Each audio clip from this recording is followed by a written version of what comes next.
The Chevrolet Aerovette started life in 1973, built to showcase GM's brand new rotary engine. Designed by Bill Mitchell and engineered by Zora Alvik, this was one of the early attempts at a mid-engine Corvette. It had an aluminum body, an almond-shaped wedge design, and looked like the future C4 Corvettes. At a glance, you would say that this car was the inspiration for that car's design, though I can't find any information anywhere that says that's the case. And the most interesting thing about this car is the fact that it has gold wing doors, which is something you would never think to see from GM or on a Chevy Corvette. But this car did, in fact, have gold wing doors. So the car was beautiful to look at, had power with 420 horsepower, and showcased brand new technology with its rotary engine. So what was the problem? Why wasn't this car put on the market?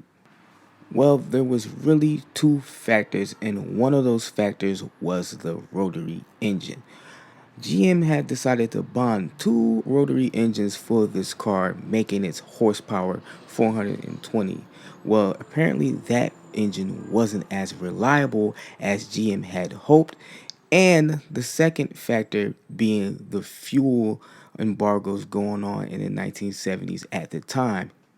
Regulations were changing and cars needed to be more fuel efficient, and this Corvette wasn't very fuel efficient at all, marking the death of this car.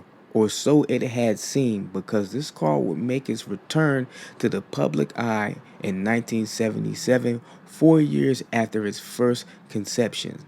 The car maintained its mid-engine layout, but in 1976, the rotary Winkle engine was replaced with a traditional Chevy V8. So the car lost some weight reductions but gained some practicality and reliability. So there was a plus for Chevy and GM.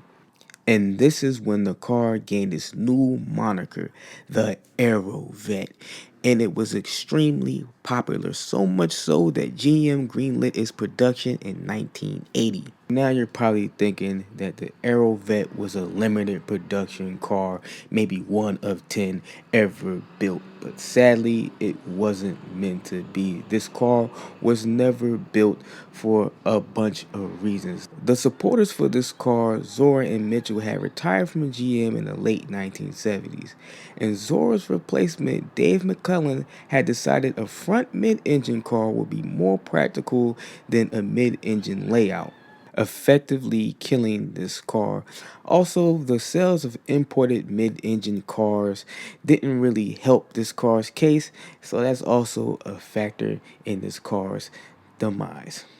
So there you have it, the Chevrolet Aerovette, another mid-engine Corvette attempt that didn't make it to the roads. And of course, you can also see this car in the museum. I will put the links in the description for the people that actually want to go out and see this car next to some other mid-engine Corvette attempts. Tell me, what do you think about this car? Do you like it? Do you love it? Are you a fan of the gold wings? Do you wish it would have kept the rotary engine? Let me know in the comments. And with that said, I'll catch you guys in the next one.